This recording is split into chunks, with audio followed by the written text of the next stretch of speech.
I'm going to be working on a couple of videos here. Where we're going to try to explore where the organization Hamas has come from and why it's doing what it's doing now. So, during World War I, the British Empire had promised self-determination and nationhood to the various non-Turkic peoples of the Ottoman Empire. These were predominantly Arab, although dozens of other ethnicities are scattered around the region.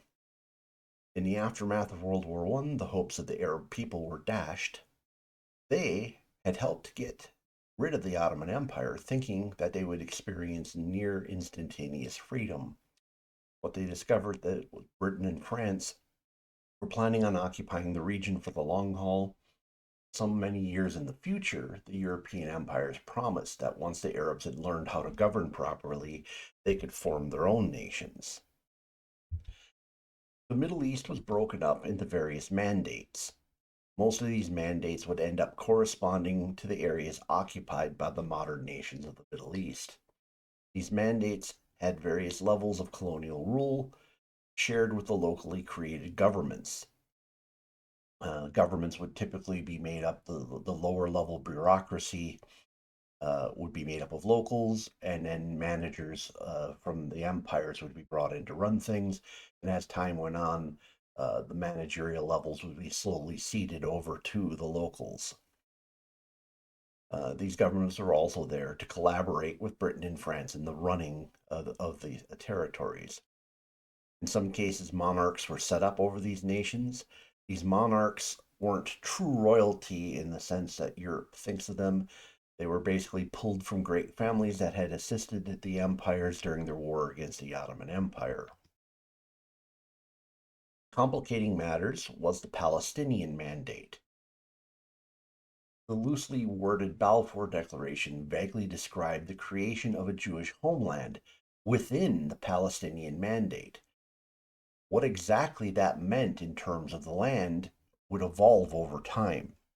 We see on a map here that's almost directly after the war, where the traditional boundary of the Jordan River is ignored and the Palestine area extends some ways out into the east. The northern region looks very much unlike Palestine.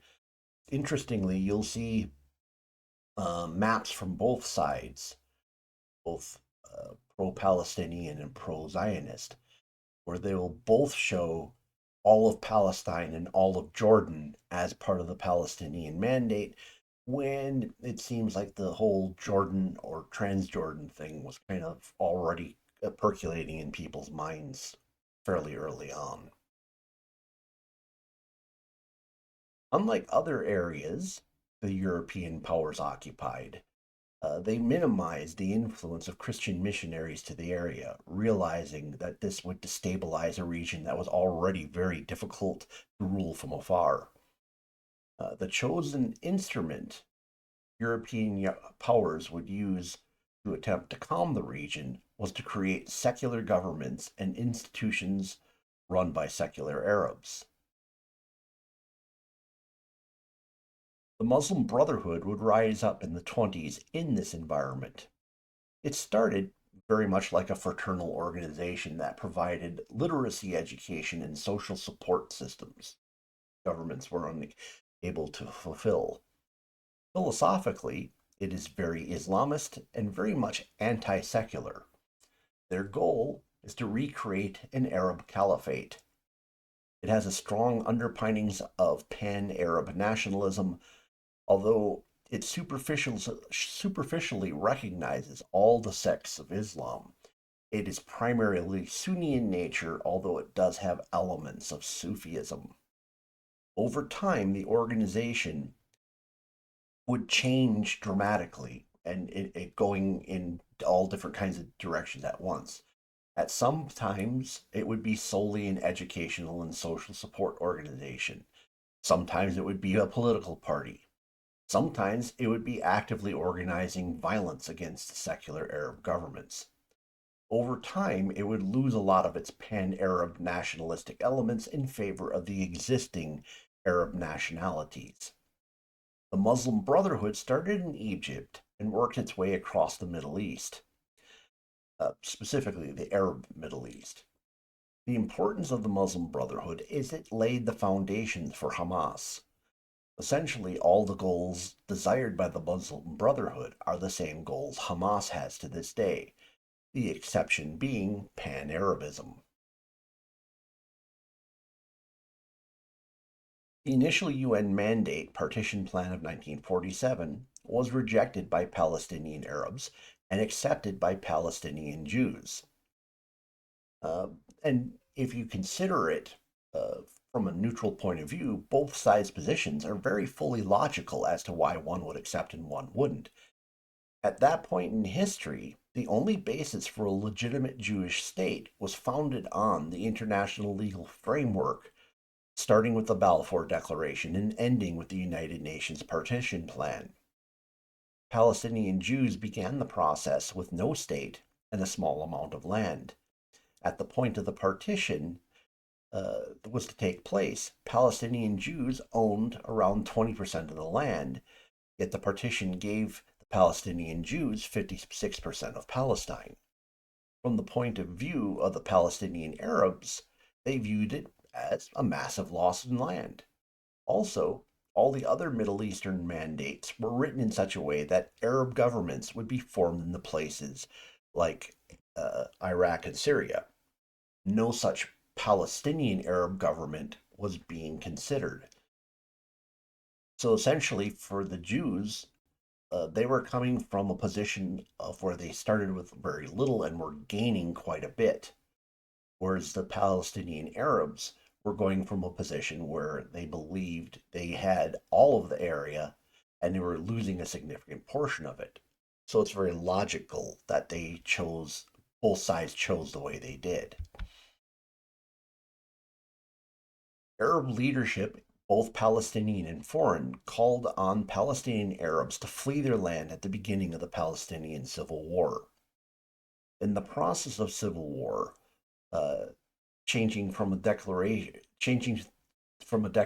of Israeli independence and a declaration of war by the Arab powers on the new Israel, Arab countries performed a massive expulsion of their Jewish populations.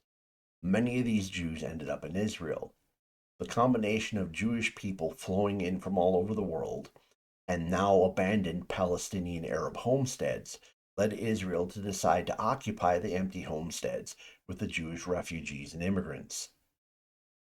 Israelis' foundational documents state that Palestinian Arabs have the right to return to their land.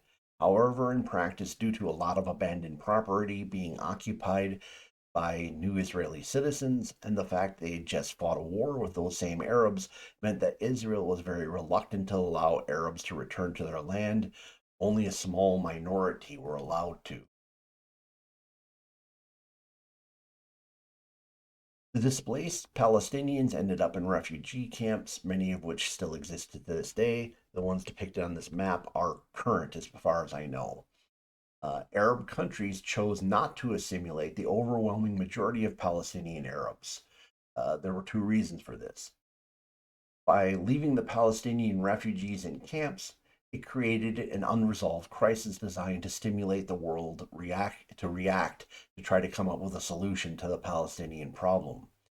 Second, there are ethnic differences between the Palestinians and their host countries that these countries were not willing to take in such a large population for fear of altering their own unique national character.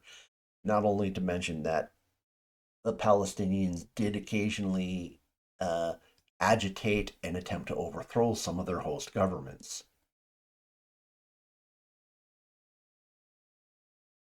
The Israeli War of Independence ended with Jordan in control of the West Bank and Egypt in control of the Gaza Strip. Jordan annexed the West Bank and created a form of second class citizenship for the Palestinians living there in the West Bank. Egypt chose to treat Gaza as an occupied territory of the Palestinian state.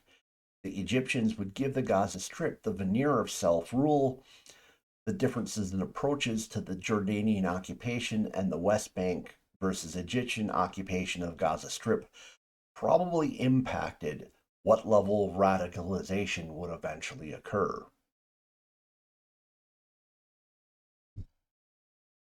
So, comment below, were you aware that Hamas has its roots in the Muslim Brotherhood? Uh, what do you think of the terms in terms of the partition plans? Controversial stuff. Please smash the like button.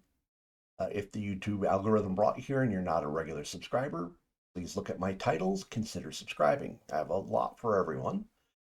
And of course, if you know someone who would find this interesting, share it with them. Thank you for spending time with me this evening. Hope to see you again in a future video.